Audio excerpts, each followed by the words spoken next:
bersama suasana Jogja.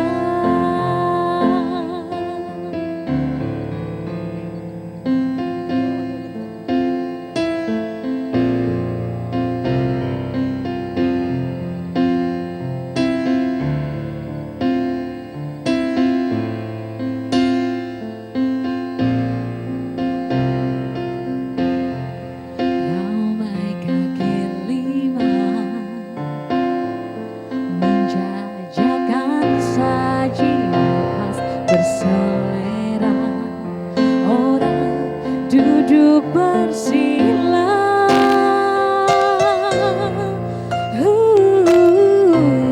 musisi jalanan mulai beraksi, seirilah aku kehilanganmu,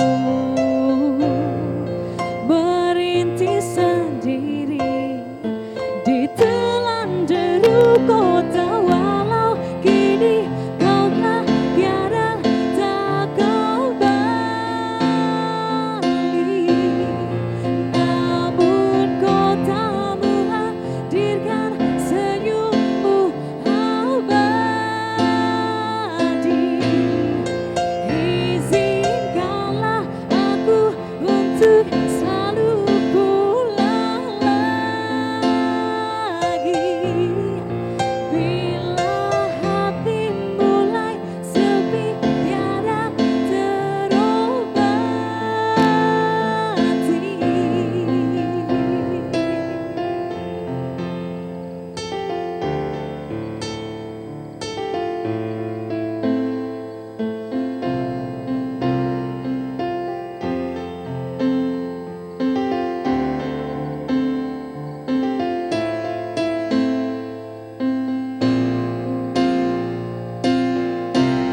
Musisi jalanan mulai beraksi, seirilah aku kehilanganmu,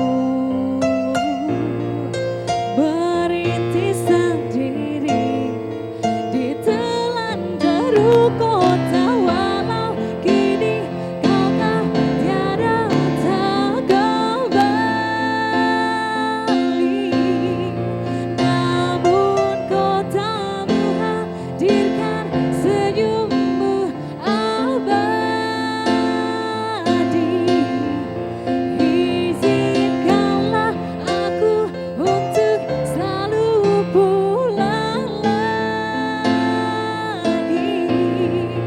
Bila hati mulai sepi tiada terobati.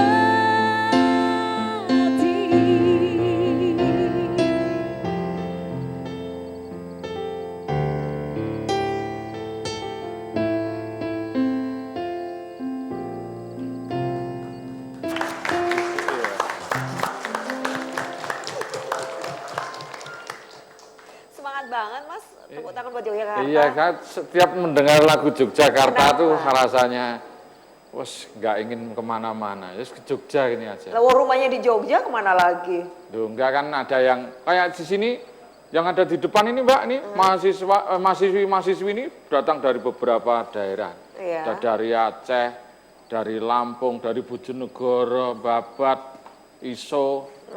Enggak ada ya, saya. Yang Iya, itu sebelah situ dari tadi Mas. Iya. Yes, Surya Global. Selamat datang di Jogja kalau gitu ya. Iya. Dan jangan nggak mau pulang dong. Ya. Bawaannya adem gitu ya. Kenapa? Kelihatan sehat, sesuai dengan gaya hidup saya, Mbak. Apa tuh? Saya tuh selalu dari ilmu gizi sudah memenuhi peraturannya. Selalu menjaga makanan. Contohnya? Menjaga makanan apa? Ya, tapi tetap gemuk ya. Itu ternyata salah, Mbak. Padahal sudah saya tertib loh, saya selalu menjaga makanan. Ya, yang dijaga apa? Ya, setiap anak saya pergi makanannya saya jaga. Oh, gitu. Akhirnya dinasihati, bukan begitu Pak. Bapak tuh harus mengurangi makan. Udah, tambah gemuk lagi. Loh, kok bisa? Makanannya tetangga saya kurangi, teman saya kurangi. Ya itu, sumber daya. Karena tidak paham dengan peraturan. Makanya perlunya kita memahami peraturan seperti itu. Supaya Supaya hidup ini bisa berlangsung dengan tertib, koridornya juga jelas. Soalnya apalagi dengan peraturan daerah. betul. Itu harus termasuk dipahami. di Yogyakarta ini harus masyarakat paham peraturan daerah. Peraturan daerah. Dan berbagai upaya untuk tidak melanggar gitu Nah, ya. Kalau ini. melanggar pastinya ada hukum dan kemudian itu yang harus ditegakkan hukum ya. Paradigma lama harus ditinggalkan. Dulu kan hukum kan dibuat untuk dilanggar, itu salah, ya kan? Padahal dibuat kalau bisa ada yang dilanggar gitu ya. Ya Padahal jangan juga dong bukan. gitu. Iya. Pelanggaran harus zero. Nah, itu Artinya dia. apa zero? Zero itu apa? 0. Tumben pinter hari ini ya. Pinter. Setiap ujian selalu dapat zero soalnya. Aduh, oke. Sore hari ini kita menyapa dulu juga pemirsa di rumah, apa kabar? Saya Marta Sasongko. Saya Tibir Wimus. Salam Indonesia. Kita di Aspirasi Rakyat Jogja. Istimewa. Seru banget. Karena ini langsung dari kawasan Malioboro di DPRD DIY. Apalagi narasumber kita dari Komisi A Pak Eko lagi habis rapur juga ya Pak seharian ini. Tapi beliau tetap meluangkan waktu untuk kita ngobrol di Aspirasi Rakyat Jogja Istimewa. Jadi teman-teman terima kasih juga untuk Anda pemirsa nanti di rumah. Anda juga boleh menyampaikan aspirasi Anda karena kebetulan ini Aspirasi Rakyat Jogja. Jadi silahkan Anda sampaikan aspirasi Anda. Kebetulan yang sudah hadir adalah Pak Eko Suwanto ST MSI, Ketua Komisi A DPRD DIY dari fraksi PDI Perjuangan. Selamat sore Pak. Selamat sore, Assalamualaikum warahmatullahi wabarakatuh. Waalaikumsalam warahmatullahi wabarakatuh. Selamat menjalankan tugas lagi 5 tahun ke depan, Pak. Amin, amin. Terima kasih doa dukungannya. Iya, perlebar lagi telinga, hati dibuka gitu ya, Pak. Ya, harus lebih Pintunya banyak dibuka mendengar lebar-lebar. aspirasi masyarakat ya. Bareng sama Mbak Marta juga Sibio. Mas Tebio ya. Ya, Iya. terima kasih. Berarti Kemudian, nggak usah beli seragam baru ya Pak ya. Yang lama masih cukup kok ya Pak. oh seragamnya beda lagi. Seragam beli lagi nggak usah beli. Nggak usah beli lagi. Itu kalau Mas Debio, Mas. Kalau anggota dewan ya enggak lah. Kemudian karena kita bicara soal penegakan peraturan daerah, maka sore hari ini juga hadir Ketua Lembaga Ombudsman Daerah Istimewa Yogyakarta, Dr. Suryawan Raharjo SHLLM. Pak Suryawan, selamat sore Pak. Selamat sore, Assalamualaikum warahmatullahi wabarakatuh. Waalaikumsalam. Ini wajahnya bukan karena ada banyak beban yang masuk aduan gitu enggak kan Pak? Di antaranya Mboten ya? itu mungkin ya. Oh gitu ya. Tapi kan banyak yang bisa nanti bersinergi untuk mencari solusinya kan Pak ya? Iya, prinsipnya semua harus ada way out-nya. Oke, baik. Pak Surya begitu bersemangat karena ketemu dengan Sivitas Academy. Iya. Pak Surya global mereka. Oh, sama gitu ya. Iya bener ya Surya global.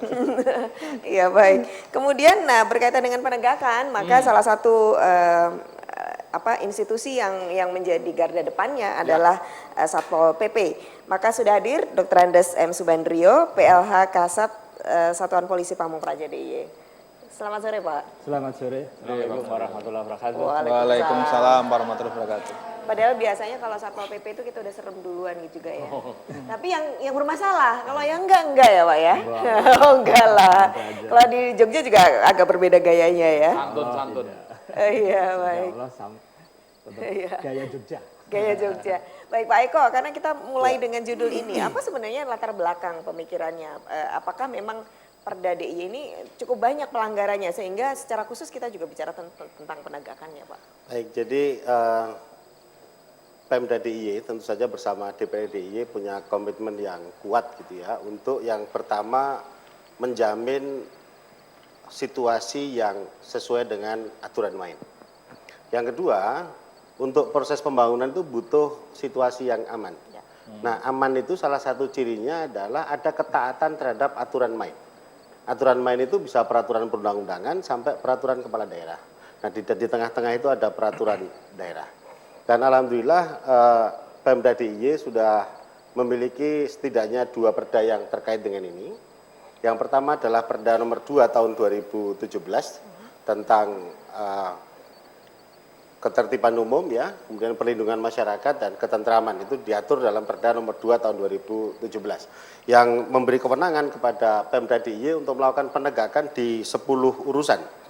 Di antaranya adalah tertib jalan ya, kemudian tertib sungai, tertib kawasan pantai, tertib kelautan, tertib lingkungan, tertib sumber daya mineral, tertib kehutanan, tertib perizinan, tertib pendidikan, dan tertib tata ruang. Ada panca tertib yang menjadi tanggung jawab Pemda DIY sesuai dengan kewenangan peraturan perundang-undangan untuk ditegakkan di DIY. Nah yang kedua, ada satu perda lagi yang ini juga inisiatif dari Komisi A. Jadi perda ketertiban umum juga lahir dari inisiatif DPRD, dari teman-teman di Komisi A. Kemudian yang kedua, ada perda nomor 5 tahun 2014 tentang pelayanan publik.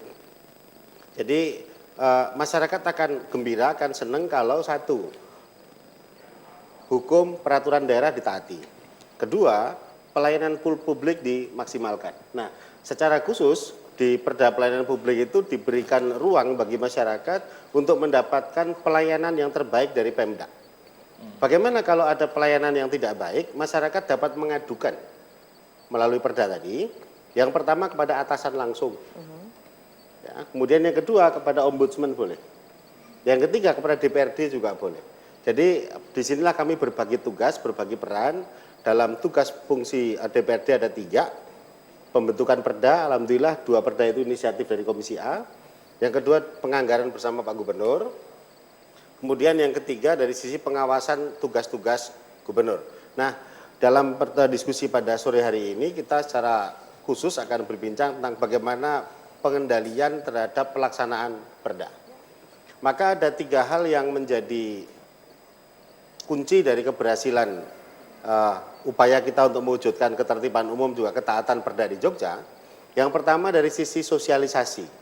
Masyarakat harus diberitahu melalui strategi yang sesuai dengan kondisi kekinian, di mana sekarang hampir semua warga Jogja ini sudah menggunakan gadget ya, sudah menggunakan teknologi informasi, sehingga sosialisasi perda sudah harus dikombinasi antara tatap muka dengan menyediakan bahan-bahan melalui teknologi informasi. Itu yang pertama. Nah, di dalam yang kedua ada namanya aspek pendidikan. Aspek pendidikan untuk melaksanakan perda ini tidak semata-mata aspek sosialisasi, tapi juga perlu keteladanan dari elit politik yang ada di Yogyakarta untuk mentaati aturan. Jadi kita sebagai pembuat aturan pembuat perda bersama gubernur harus memulai diri menjadi teladan bagi masyarakat dengan mentaati 100% perda yang ada. Sehingga alhamdulillah di dalam proses-proses penegakan perda yang di daerah istimewa Yogyakarta, Komisi A tidak pernah merepotkan teman-teman kita yang di Satpol PP. Jadi beliau bisa tough, bisa secara tegas menegakkan aturan tanpa ada intervensi atau gangguan-gangguan dari berbagai elit yang ada. Nah, kemudian yang ketiga aspek penegakan hukum. Tentu saja Pol PP tidak bisa sendirian. Jadi untuk cegah dini masyarakat, Pol PP punya rekanan di kepolisian ya, juga dengan TNI. Nah, kemudian dengan kabupaten kota. Kemudian yang kedua, dari aspek cegah dini, Satpol PP DIY ini punya pasukan yang jumlahnya sangat besar.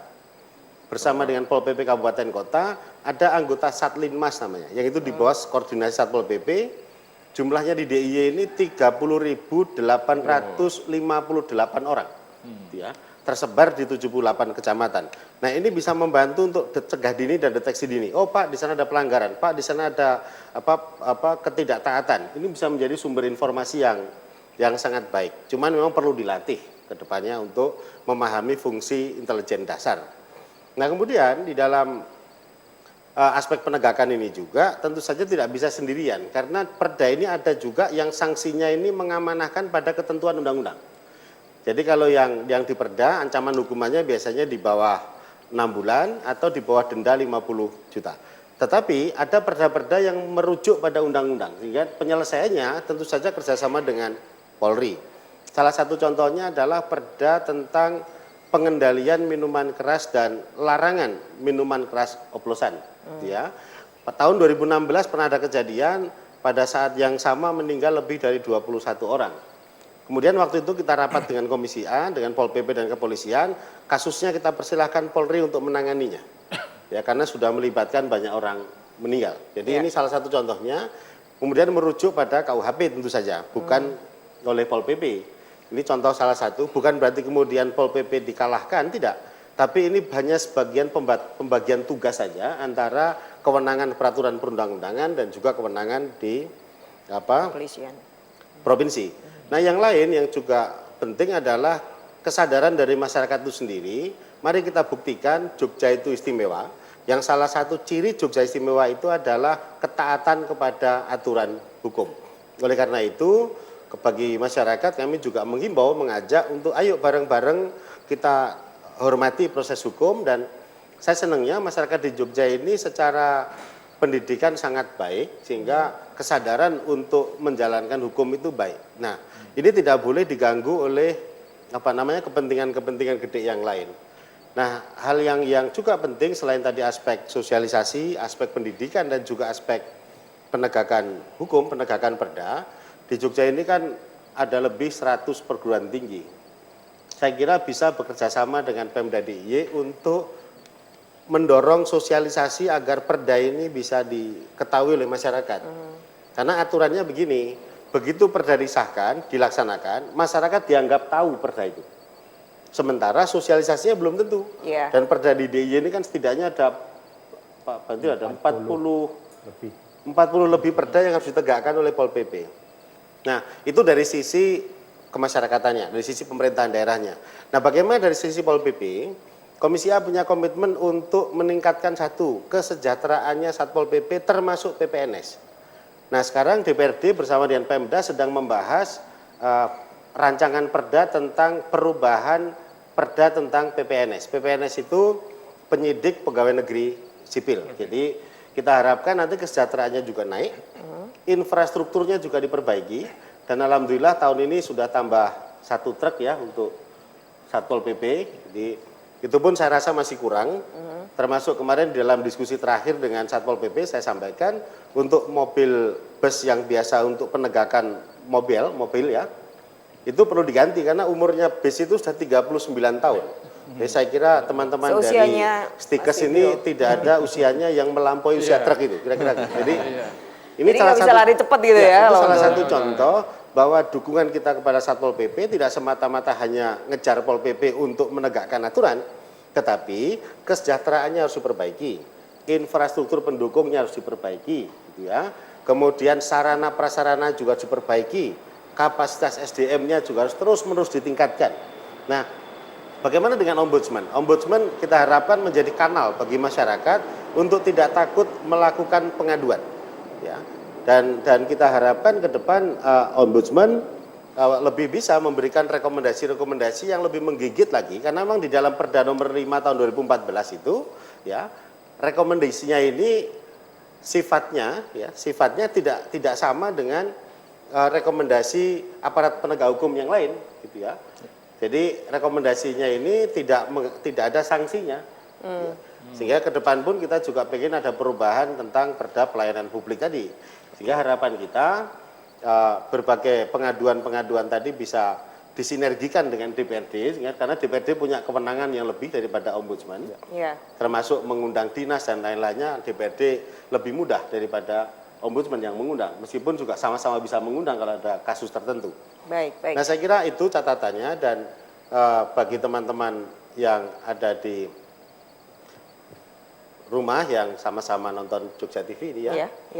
Untuk sama-sama kita coba tidak hanya perda kabupaten kota, provinsi, tapi juga peraturan desa. Karena hari ini pemerintah desa sudah membuat peraturan desa. Maka ini saya kira karena jumlah desa kita ini kan tidak banyak ya, hanya 393 desa ya. Totalnya ada 438 termasuk kelurahan.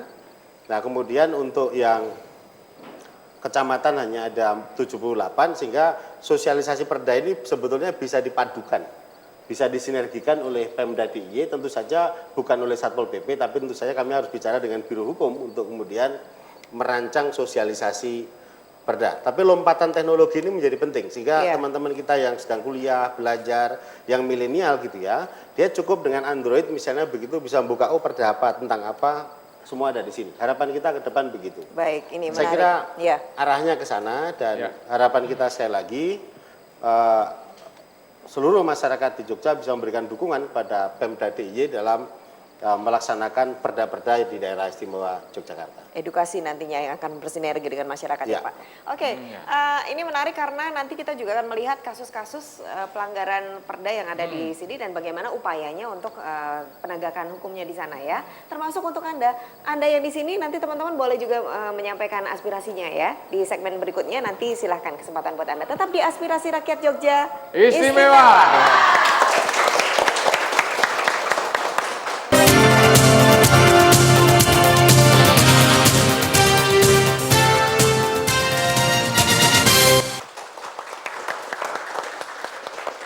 Terima kasih ada masih di Aspirasi Rakyat Jogja Istimewa. Bagaimana daerah semua Yogyakarta itu yang menjadi topik kita dan nanti Anda boleh juga menyampaikan aspirasi Anda gitu ya, Mas. Iya, ini karena ternyata di lapangan masih ada yang melanggar juga dan mereka tidak segan-segan kadang melaporkan ke ombudsman. Ini mungkin kita nanti bisa mengulik lebih banyak apa saja yang menjadi hits, yang paling banyak dilaporkan ke ombudsman. Mereka tidak segan dengan ombudsman mungkin dianggap om sendiri ya. Dengan ombudsman. Oh gitu ya.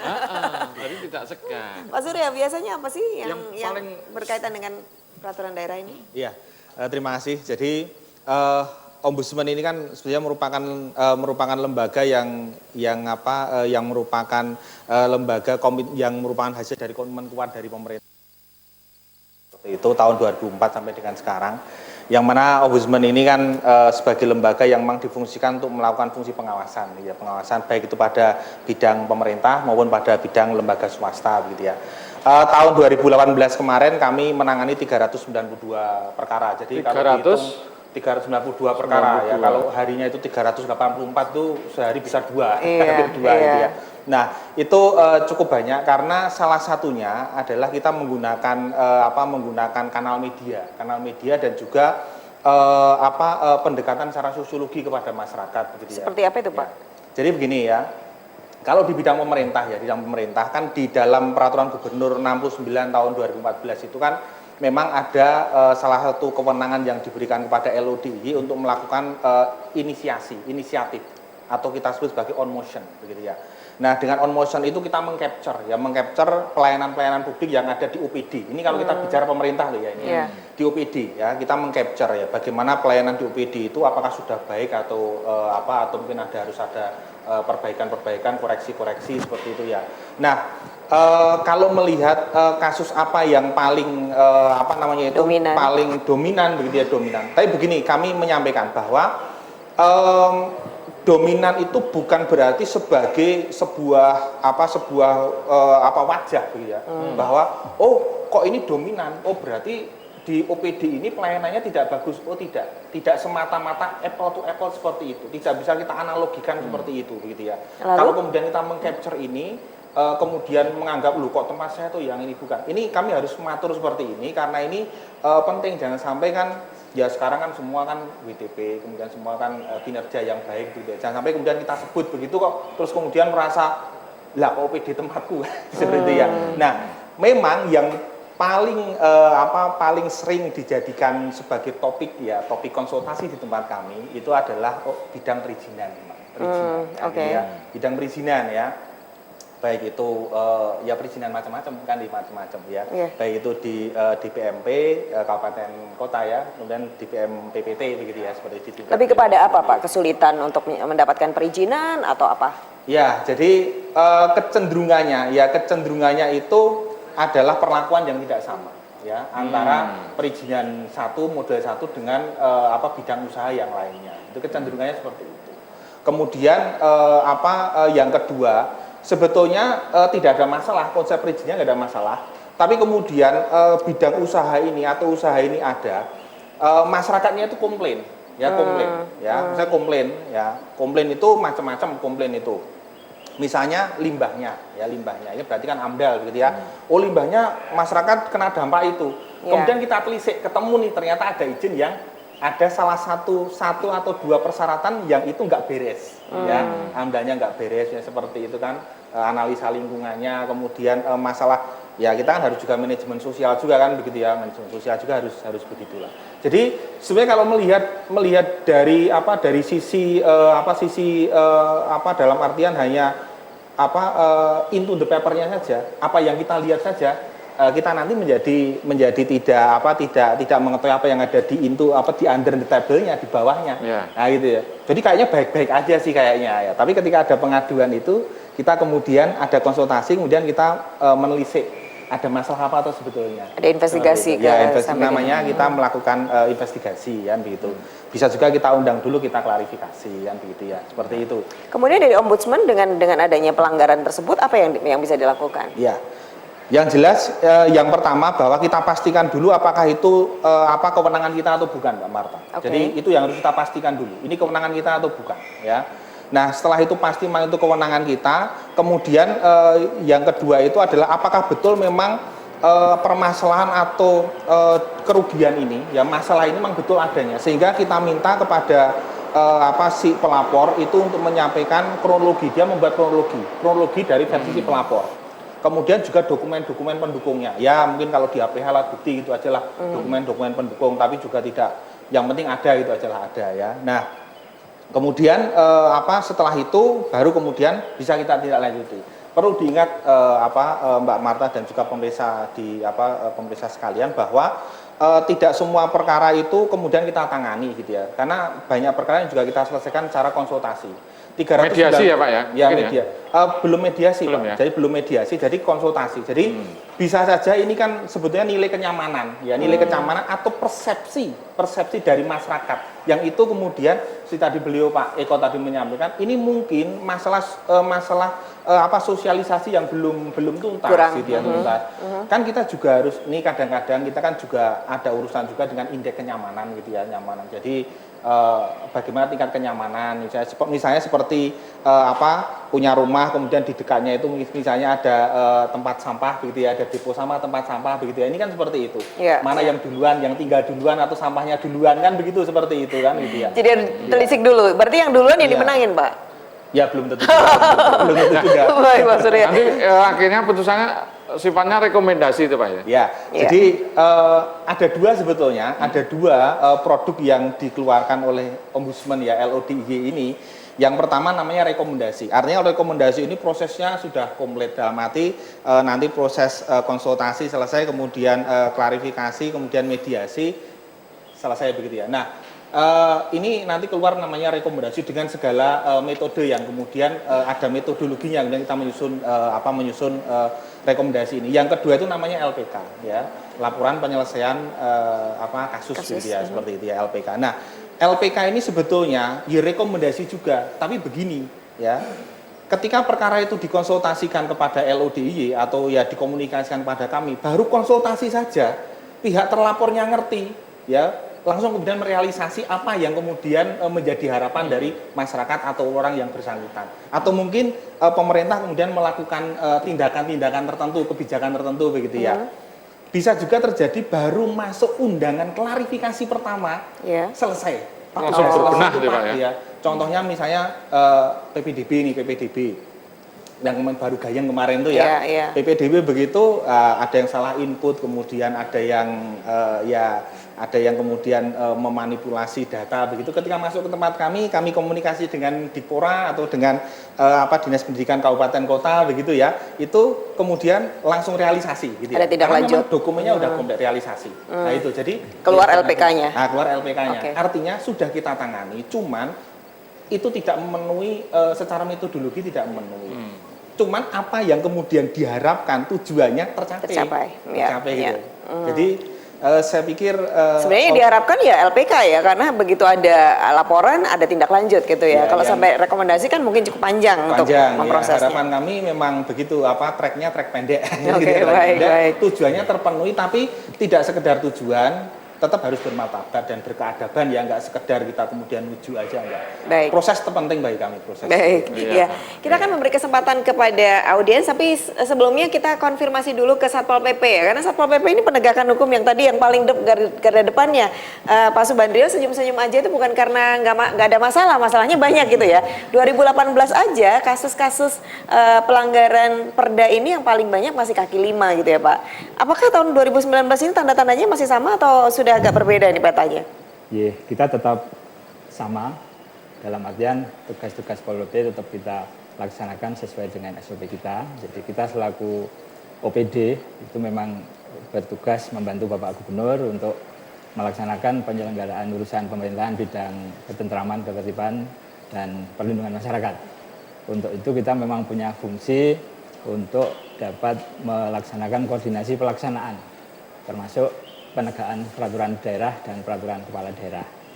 Saya kira itu di dalam pelaksanaannya kami memang lebih bersifat di lapangan eksekutif, sehingga lebih bersifat eksekusi di lapangan, dan itu tentu kami punya SOP, artinya tahap-tahap mulai dari peringatan pertama, kedua, ketiga, ya tentu dengan gaya Jogja tadi.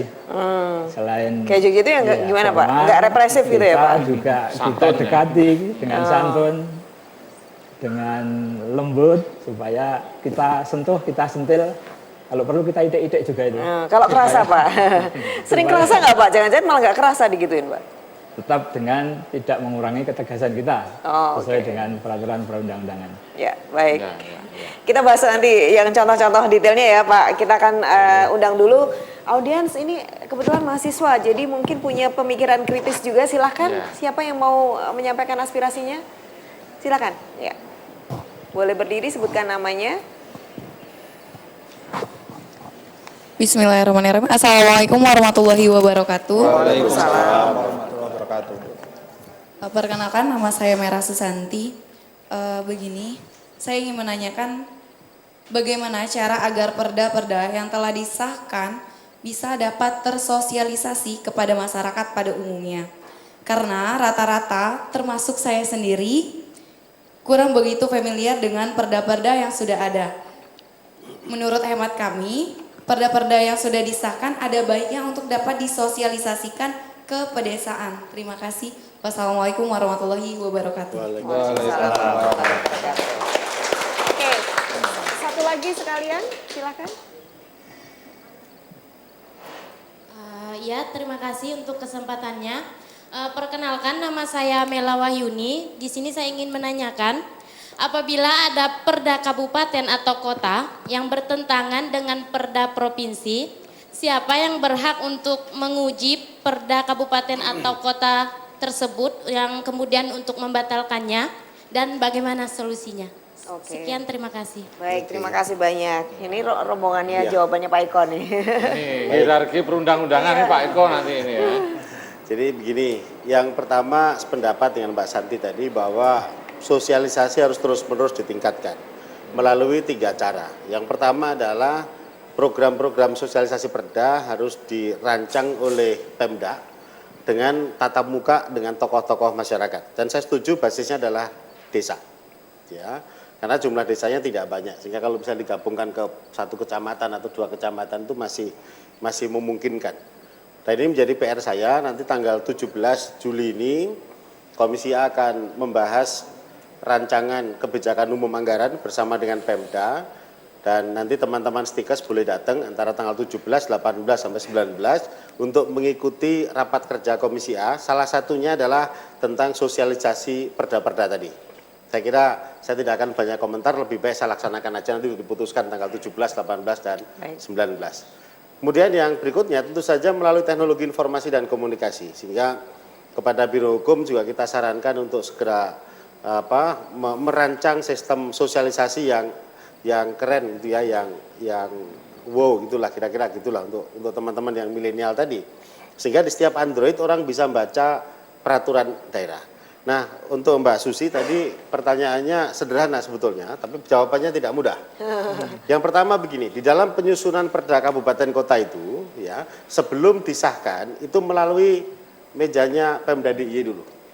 ada supervisi, ya, ada monitoring evaluasi, ada koreksi dan lain-lainnya. Sehingga mestinya ini bisa sinkron. Tapi hari ini memang betul ya di beberapa wilayah masih ada gap. Salah satunya adalah Pemda Kabupaten Kota tidak segera menindaklanjuti Pemda Provinsi. Contoh, Perda tentang pelayanan publik kita sudah bikin, Kabupaten Kota juga sudah bikin, gitu ya. Tetapi tentang kewenangan ombudsman itu apa? Ini masih jadi perdebatan. Misalnya tadi ada kasus soal di Jogja ini yang menonjol di dalam perizinan tadi. Itu kan ada kasus hotel misalnya, ya. Sebagaimana disampaikan pada tahun anggaran tahun 2015, 16, 17 sampai 18 Desember itu kan moratorium, ya. Tapi pada kenyataannya banyak hotel juga yang ngakalin, ya, yang ngakalin dengan skema kos-kosan, pondokan dan lain-lainnya operasi hotel. Ini salah satu contoh saja. Ya. Ya. Nah, pada prakteknya kemudian penegakan hukum tidak bisa dilakukan secara maksimal karena ada perdebatan tafsir. Siapa sih yang negakin Pol PP provinsi atau Pol PP kota misalnya, atau kabupaten misalnya. Sehingga ini butuh kehendak yang sama. Jadi salah satunya adalah dengan supervisi tadi. Kemudian yang berikutnya ya tentu saja melalui mekanisme hukum yang lain. Jadi proses ini bisa dilakukan. Tapi yang paling utama adalah sinkronisasi dan penyelarasan peraturan daerah provinsi dan kabupaten kota ini bisa dikendalikan oleh Pemda DIY. Pada saat itu sudah terjadi kasus, apakah proses sinkronisasi ini tetap bisa berjalan, Pak? Jadi harus ada bagaimana kehendak yang kuat untuk melakukan sinkronisasi ini, gitu ya. Jadi sebetulnya tidak sulit karena gubernur ini kan sekaligus wakil pemerintah pusat, yang bisa mengkonsolidasikan wilayah. Cuman kadang-kadang tadi saya sampaikan ya, Perda Miras misalnya, ya, itu kan tidak segera juga ditindaklanjuti oleh Pemda Kabupaten Kota, sehingga pada saat penegakan aturan, ya, Pol PP dengan tafsirnya Perda Kabupaten Kota, provinsi dengan Perda provinsi, akhirnya tidak diselesaikan, justru berdebat. Ini yang kami harapkan ke depan Biro Hukum untuk bisa mengkonsolidasikan. Dan terkait dengan penegakan hukum ini sebaiknya kita fokus karena anggaran juga terbatas, ya, infrastruktur juga terbatas, sarana prasarana juga terbatas. Dari 40 sekian perda tadi, ya, kita coba tegakkan satu perda satu penegakan saja. Ya, satu perda satu penegakan saja. Contoh, untuk yang perda ketertiban umum.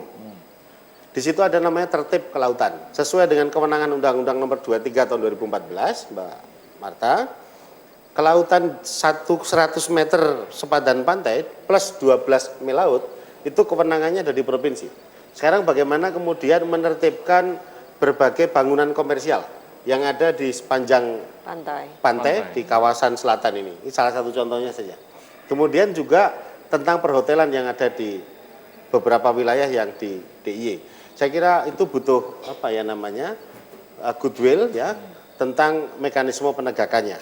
Nah, yang terakhir yang saya kira mendasar adalah kita perlu dukungan dari masyarakat ya untuk bersama-sama menegakkan perda ini.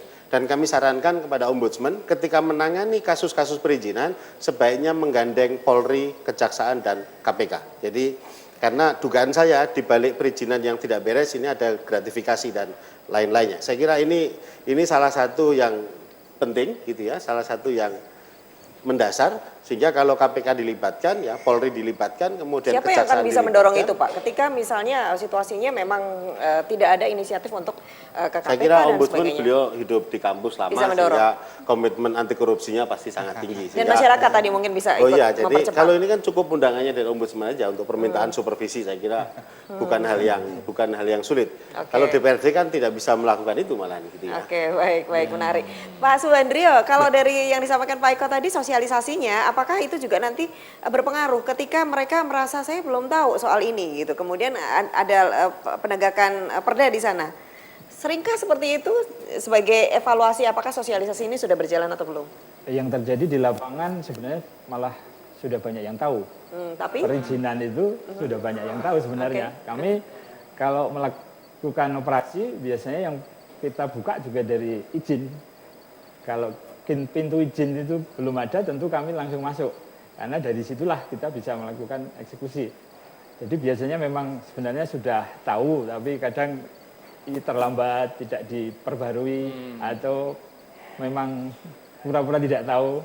Memang ada persoalan juga di tataran di lapangan itu memang ada kewenangan yang menurut Undang-Undang 23 juga ada yang beralih ke provinsi, ada yang tetap di kabupaten kota. Ini yang memang pada tataran manajemen pemerintahan masih harus ada transisi. Tapi itu tidak menjadi hambatan untuk terus kita lakukan eksekusi di lapangan.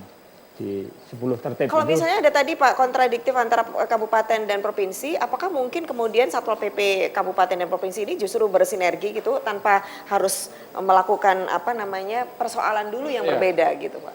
kami biasa bersinergi di dalam Oke. segala hal di lapangan. Kalau kami operasi tentu teman-teman Satpol PP kabupaten kita libatkan, apalagi itu urusan di provinsi, urusan kewenangan pemerintahan provinsi, kabupaten pasti kita libatkan. Oke, Tidak pernah baik. kita tinggal. Baik, oke. Kita akan break untuk supaya pembicaraan kita ini tidak mengarah ke satu kekeliruan. Jadi ada kesalahan nanti di sana. Kita mending kepada home band kita, eksklusif musik entertainment dengan keliru.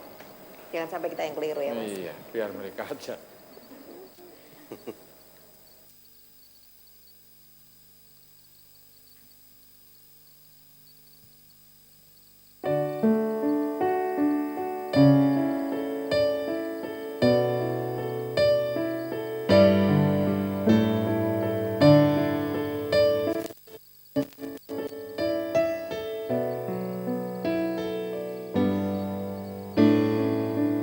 Di lubuk hatiku tersimpan ada rasa bimbang yang enggan ku ceritakan. Berharap baru ku sadari sinarnya yang engkau simpan untuknya. Aku cinta kepadamu, aku rindu di pelukmu, namun ku keliru telah membunuh cinta dia dan dirimu. Aku cinta kepadamu, aku rindu di pelukmu, ingin ku akhiri yang telah terjadi, lamunan membawamu kembali.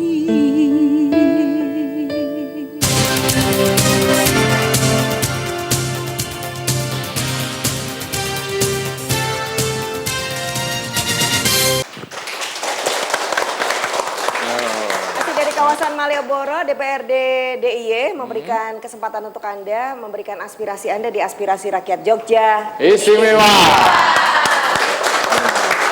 Ini sebelum jeda komersial tadi lagunya keliru. Ini ya, Kenapa Mas? judulnya keliru ya. Keliru, judulnya keliru. Itu sebenarnya mengingatkan kita betapa penegakan hukum harus tetap diusahakan. Jelas-jelas loh, itu ada kasus pembunuhan tapi tidak diapa-apakan. Dari lagu itu tadi, namun ku keliru telah membunuh cinta dirimu dan dia. Iya. Dua orang yang dibunuh tapi nyatanya nggak diapa-apakan. Enggak Mas, itu membunuh cinta maksudnya, bukan membunuh orang. Dan dia tadi ada juga. Hah? Oh dia. Dia dan dirimu kan orang itu. Jadi Nah, penegakan ya kan? hukumnya ke siapa dong sekarang penegakan? Makanya itu harus ditegakkan, bro. Oh, Kalau urusan enggak- siapa dong? Apa? Ombudsman. Ya semuanya kita masyarakat juga punya kewajiban untuk menegakkan. Masyarakat tadi punya peran untuk ini Hmm. penting ketika Ya. misalnya tadi situasi yang diperlukan dari berbagai pihak kurang kekuatannya gitu ya, Ya. untuk selalu dilakukan follow up dari itu. Masyarakat kan langsung ada kayak perizinan. Mereka mungkin pernah mengalami, oh dipingpong sana sini ya kan. Sudah datang gini, besok kembali lagi masih ada yang kurang lagi. Kadang ada petugas di lapangan itu yang sengaja bikin misteri itu ada juga itu. Oh gitu. Bener ya Pak ya, Mas Surya ya. Jadi Ini tidak dari awal sekalian gitu loh Mbak, peraturannya ini harus dipenuhi. Oh, Itu gitu. kadang enggak, ada aja yang kurang itu. Ini curcol maksudnya. Curhat itu. Enggak, kalau aku petugasnya cantik kebetulan. Oke, kalau gitu mungkin teman-teman masih Ada ada temuan juga yang lapangan, Pak. iya, mau ada yang disampaikan lagi dari audiens, mungkin dari meja yang ketiga. Silakan. Baik, Assalamualaikum warahmatullahi wabarakatuh. Waalaikumsalam warahmatullahi wabarakatuh. Perkenalkan, nama saya Silviana Utami.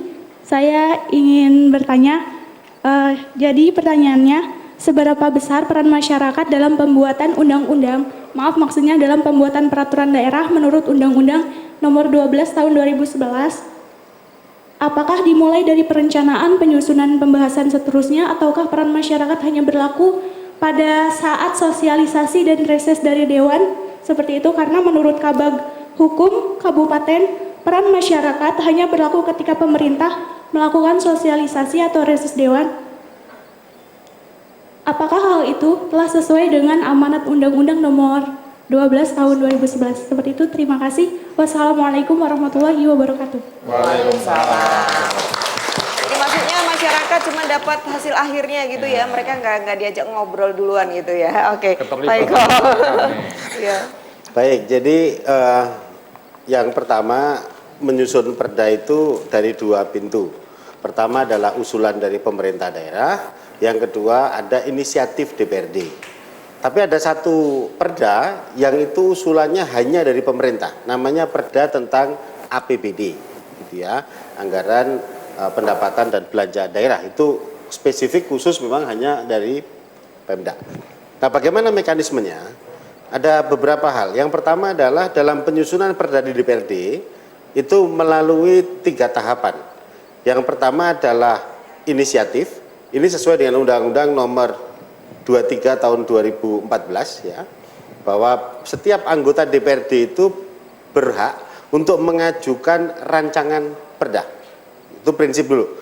Sehingga ketika saya misalnya pada tahun 2014 terpilih, itu sudah punya komitmen berdasarkan aspirasi dari masyarakat memerlukan perda 1, pelayanan publik, ya, penyelenggaraan kependudukan, ya, perbaikan perda tentang penanggulangan bencana, ketentraman umum. Itu dari perjuangan kita di Komisi A setelah mendengarkan aspirasi di masyarakat. Nah, kemudian ketika ada tahapan berikutnya, setelah komisi misalnya atau alat kelengkapan yang lain mengajukan perda, di internal itu ada rapat paripurna DPRD untuk memutuskan menjadi inisiatif DPRD. Baru tahap berikutnya nanti dibentuk oleh Pansus, ya, dibentuk Pansus bersama dengan Pemda. Nah, di dalam Pansus inilah tahapan-tahapan penyusunan rancangan akademik dan juga raperda itu dibahas sampai kemudian nanti ada paripurna DPRD, ya, setelah melalui finalisasi di Kementerian Dalam Negeri. Jadi pertanyaan di mana peran serta masyarakat, sejak hulu sampai ke hilir masyarakat harus dilibatkan. Ya, dari hulunya itu adalah misalnya begini, ada sekelompok masyarakat yang pengen mengajukan perda, silahkan datang ke DPRD. Ya, oh Pak, kita pengen Jogja punya perda kayak gini. Silahkan aja bersurat ke DPRD, kita akan temui, kita akan kajian, apakah memang dari kewenangan Pemda DIY boleh atau tidak. Kemudian dari sisi-sisi yang lain juga dimungkinkan atau tidak. Baru tahapan berikutnya kita perjuangkan. Namanya saja wakil rakyat. Jadi yang merancang perda itu sejatinya rakyat. Kami hanya mewakili saja. Nah, kemudian kalau masyarakat itu direpresentasikan adalah tokoh masyarakat dari perguruan tinggi, alhamdulillah dalam penyusunan perda-perda di DIY termasuk lahirnya Ombudsman melalui Perda Nomor 5 Tahun 2014, gitu ya. Itu juga kita memberikan payung hukum kepada Ombudsman untuk menjadi lembaga yang berwenang untuk menerima pengaduan. Jadi dasarnya beliau bekerja ini adalah perda. Ini salah satu contohnya betapa sangat besar. Belum lagi sekarang ada teknologi informasi dan komunikasi. Rancangan perda itu selalu dipublikasikan, baik itu melalui media cetak maupun media elektronik. Biasanya 2 halaman penuh gitu ya, isinya raperda. Nah, masyarakat boleh untuk menyampaikan ide-ide pendapatnya. Dan alhamdulillah selama kita membahas perda ini tidak ada rapat yang sifatnya tertutup. Sehingga masyarakat boleh ikut. Terus nanti ada sesinya namanya rapat dengar pendapat, ya. Ada namanya focus group discussion, ada namanya seminar kemitraan, ada namanya siaran TV kayak sekarang ini, apa namanya ini? Arji, Pak, aspirasi rakyat. Istimewa. Loh, boleh datang ke sini kemudian tidak hanya bertanya, Pak, tahun 2020 bagaimana nih Jogja ini kok macet kayak gini, gitu ya. Adakah ide untuk menyusun perda tentang tata kelola transportasi DIY misalnya? Oh, boleh. Oh misalnya ada keluhan, oh Pak hari ini tuh kekerasan oknum anak-anak muda melalui klitih itu ya, kalau bahasa korannya klitih itu kok ada. Terus kita bikin apa? Maka di Perda Ketertiban Umum itu inisiatifnya datang dari masyarakat. Di Perda Ketertiban Umum itu ada namanya tertib pendidikan. Tertib pendidikan ini kita lahirkan waktu itu untuk mengatasi permasalahan kekerasan oknum pelajar. Salah satunya apa? Di dalam Perda nomor 2 tahun 2017 itu ada kewajiban bagi Pemda DIY untuk menyelenggarakan bus sekolah. Bahkan termasuk memberikan fasilitasi sepeda bagi anak sekolah. Itu perintahnya Perda. Nah, hari ini belum dilaksanakan, barangkali kapasitas fiskalnya kurang. Tapi kita terus bertanya ini kepada Pemda. Kapan bus sekolah akan direalisasikan? Kapan sepeda untuk anak sekolah akan direalisasikan? Tapi ya bukan kemudian dikasihkan terus karena duitnya kurang nanti dijual, ya nggak boleh. Ya. Jadi saya kira itu beberapa hal, dan yang utama adalah bahwa DPRD ini adalah rumah bersama, ya, baik itu melalui kanalnya sekretariat, ada Twitter, ada akun YouTube, kemudian ada Facebook dan lain-lainnya sudah ada. Artinya DPRD sekarang alhamdulillah sekretariatnya sudah nggak gaptek lah, sudah melek IT, sehingga menerima aspirasi itu sudah bisa dengan teknologi informasi yang ada. Informasinya juga update ya Pak ya. Nah kemudian mekanisme yang lain sederhana, masyarakat bisa bersurat ke DPRD. Ada dua opsi, masyarakatnya mau datang ya kita akan terima dengan baik, masyarakatnya meminta datang ya kita akan sowan ke tengah-tengah masyarakat. Kayak sekarang ini kan saya ada di Pansus pengawasan tentang pelaksanaan Perda Penanggulangan Bencana. Maka nanti ada kunjungan ke lapangan untuk melihat pelaksanaan Perda kayak apa. Sama dengan urusan ketertiban umum ya, kita juga peninjauan lapangan sama. Sehingga justru kami berharap sekarang teman-teman dari perguruan tinggi, mahasiswa, dosen gitu ya, ayo bantu kita untuk bekerja melahirkan perda-perda yang pro rakyat ini gitu loh. Saya kira poinnya ada di sana. Jadi peran serta masyarakat itu oleh peraturan perundang-undangan diberikan ruang yang sangat luas. Perlu awareness atau perhatian gitu ya, tidak hanya waktu misalnya mereka membutuhkan atau bertanya tentang sesuatu karena ada problem baru mereka sadar mencari perda itu di mana gitu ya. Maksudnya ada keingintahuan masyarakat untuk ikut serta berpartisipasi. Oh iya, jadi mekanismenya tadi kan setiap anggota punya mekanisme komunikasi yang macam-macam.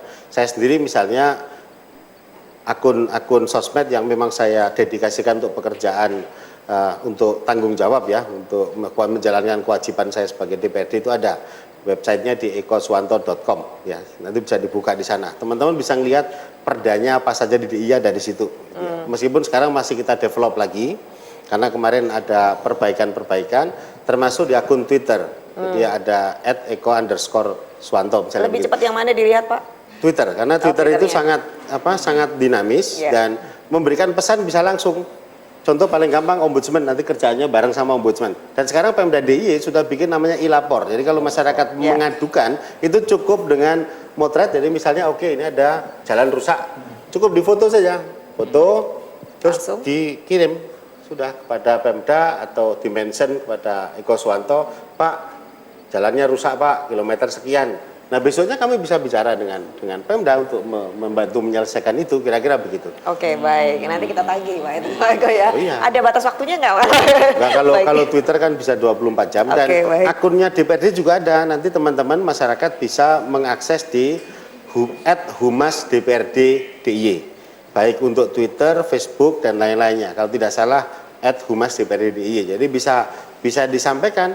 Misalnya tadi ada pelayanan publik yang tidak bagus. Oh ini ngurus surat apa gitu kok lama gitu ya. Bisa disampaikan, testimoni aja, bikin video vlog 10-20 detik itu sampaikan saya di sini tapi pelayanannya kok kurang sip gitu boleh. Tapi pesan saya tidak boleh hoax, tidak boleh hate speech ya, tidak boleh menyampaikan ujaran kebencian, tidak boleh fitnah. Karena kalau 4 ini dilakukan pasti kita laporkan ke Polda. Jadi fakta ya Pak? Jadi yang disampaikan harus faktual, harus benar, dan kritik bagi kita menjadi bagian dari proses demokrasi. Saya kira ini yang terpenting. Pak Bandrio, kalau kita bicara soal penegakan perda di lapangan, barangkali yang menjadikan masyarakat atau yang melanggar itu mengulang, apakah mungkin karena ada beberapa hal, apakah yang di lapangan kurang atau terjadi ketidakkonsistenan Pak untuk penegakan Pak? Atau menganggap penegakannya paling kurang keras atau nggak ada sanksi, sanksinya kurang tegas gitu. Apa yang biasanya terjadi Pak? Iya, ini memang kalau bicara efek jera itu memang Perda itu sifatnya memang tipiring ya, tindak pidana ringan yang dendanya atau masa hukumannya terbatas sesuai dengan peraturan perundang-undangan. Jadi memang kadang-kadang memang kita harus selalu memantau, dan pemantauan ini bisa dilakukan oleh masyarakat. Oleh karena itu pada tahun ini juga kita menyusun program kegiatan pembentukan kader-kader penegak perda. Jadi masyarakat lah yang bisa membantu kita mengawasi. Kalau nggak salah di 2018 itu sudah ya? Ya, sejak 18. Ya, mereka apa sekarang tugasnya Pak dan berapa orang? Itu semacam satuan kerja. Di setiap desa kan kita bentuk. Ini sudah ada 6 desa. Dari masyarakat sendiri? Iya, itu masyarakat yang mengawasi lah, yang kalau ada gangguan ketertiban, ketentraman masyarakat, mereka akan melaporkan, mereka akan bisa menyelesaikan secara kearifan lokal dan seterusnya, sehingga memang ini bentuk dari pencegahan, atau istilah kita sebenarnya kan kita itu punya operasi itu 2 macam. Yang pertama operasi justisi yang langsung dengan penegakan peraturan melalui peradilan, dan yang kedua adalah peraturan operasi non justisi yang sifatnya lebih pada pembinaan pengawasan. Nah, melalui kader-kader itulah mereka akan membantu kita, membantu setempat untuk bisa menegakkan peraturan daerah itu sesuai dengan cukup efektif Pak membantu kinerja Satpol PP? Termasuk juga, tapi sebenarnya untuk kepentingan masyarakat juga itu. Jumlahnya berapa itu satu kamu? Satu satker itu 30 orang.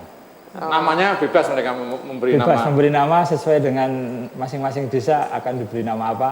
Ada kewenangannya nggak Pak? Maksudnya batasan kewenangannya kemudian nanti tidak boleh terlalu menjadi represif dan seterusnya? Ya, sifatnya tentu lebih pada kearifan lokal. Ini tentu bahasa-bahasanya, cara-caranya juga sesuai dengan etika, kesantunan di masing-masing desa. Karena ibaratnya itu tetangga sendiri gitu ya, karena mereka kenal. Oke. Nah, sekarang dengan teknologi informasi yang semakin canggih, ke depan saya kira Satpol PP bisa mengumumkan kepada masyarakat. Kalau untuk apa? Ini loh pelanggarannya, ini pasal yang dilanggar ini, tempelin aja situ. Ya, jadi misalnya ada hotel yang melanggar, sudah pasang aja papan di situ, ini melanggar pasal sekian sekian. Dan itu akan memberikan dampak pada marketing dan lain-lainnya, sehingga orang akan berhitung, oh saya nggak mau nginep di hotel yang melanggar, misalnya begitu. Atau papan-papan reklame misalnya. Kemarin saya lihat sudah dimulai. Ya, tapi karena keterbatasan anggaran kan tidak bisa semuanya. Iya, padahal ada sekian ribu. 1007. 1000 lebih. 1000 lebih. Jadi ini saya kira lahirnya teknologi informasi ini bisa membantu Satpol PP untuk kemudian mengumumkan sampai tahapan mana. Termasuk saya kira Ombudsman harus semakin dekat dengan media gitu ya. Sehingga setiap proses persidangan yang ada di Ombudsman itu bisa dipublikasikan. Akan seru kan kalau misalnya ada laporan pengaduan. Ya, kemudian live streaming aja biar masyarakat tahu prosesnya. Seperti sekarang ini kan ada dialog, ada diskusi secara langsung dan masyarakat bisa memberikan penilaian. Saya kira ya banyak teknologi, banyak kanal. Nah, di akhir sesi ini saya ingin menyampaikan bahwa kunci dari penegakan perda kembali 3. Yang pertama adalah mari kita tingkatkan sosialisasi peraturan-peraturan daerah, termasuk peraturan kepala daerah, dan itu menjadi amanat Perda nomor 2 tahun 2017. Kemudian yang kedua, mari kita mulai dari elitnya untuk melaksanakan perda ini dengan sebaik-baiknya. Harus ada keteladanan. Insya Allah kalau elitnya ini tidak melanggar, bawahnya ini tidak akan ikut melanggar. Artinya kalau ada elit yang melanggar? Ya harus mendapatkan punishment 2 kali lipat dong, kan gitu ya. Karena dia tahu aturan, apalagi penegak hukum ya. Penegak hukum, penegak perda sampai melanggar perda, ya hukumannya harus 2 kali lipat masyarakat biasa, kan kira-kira begitu. Nah, kemudian yang ketiga yang juga penting adalah kerjasama. Ini yang sedang kita dorong agar Pemda ke depan kita dukung untuk kerjasama dengan Polri, dengan TNI, dengan Kejaksaan dan lain-lainnya, agar punya kesamaan pandang terhadap tafsir perda. Ya, karena kadang-kadang juga teman-teman juga kesulitan ketika misalnya ancaman hukuman 6 bulan. Itu proses hukumnya seperti biasa. Sementara anggaran untuk mendukung itu kadang-kadang tidak cukup. Ya. Ya. Tapi kalau 3 bulan itu 1-2 hari selesai. Tapi kalau anggaran untuk yang 6 bulan ini butuh waktu yang panjang dan pembiayaan yang cukup tinggi, sehingga kita dari DPRD sekali lagi ingin mewujudkan Jogja yang tertib, Jogja yang taat hukum sebagai modal dasar pembangunan kita ke depan. Sehingga harapan kita, mari kita wujudkan Jogja yang tertib dan taat hukum secara bersama-sama. Amin. Baik, ini kontribusi masyarakat juga tinggi, tapi tidak menjadi penegak hukum sendiri gitu ya. Iya. Baik, kita akan akhiri dengan kita memberikan apresiasi dulu kepada narasumber, Pak Eko, Pak Surya, dan juga Pak Subandrio. Kita berikan tepuk tangan dulu. Mas, apa yang jadi pemikiran kita sebagai masyarakat Jogja nih? Ya, karena Perda sudah dibuat dengan tahapan-tahapan yang benar ya, mulai dari penyerapan aspirasi sampai dengan keluar Raperda kemudian jadi Perda, maka kita mengawal. Seperti tadi Pak Eko, ada jalan rusak, sekarang banyak kanal, langsung bikin vlog misalnya, hai guys, hari ini aku ada di jalan mana, langsung nunjuk jalannya. Ada lubangnya guys gitu ya. Iya guys. Gitu ya caranya, pakai bahasa milenial gitu ya. Milenial suka, Pak Eko paham nanti, hai guys, di guys-guys kan seneng. Iya baik. Oke, terima kasih banyak untuk Anda yang sudah juga menyaksikan acara ini. Semoga kita akan menjadi terus menambahkan informasi untuk kita, dan tentu saja tidak tinggal diam, tapi kita bisa mengapresiasi dengan kita juga ikut berkontribusi. Iya. Terima kasih juga untuk teman-teman yang ada di sini. Dari Stickers Surya Global. Inspirasinya.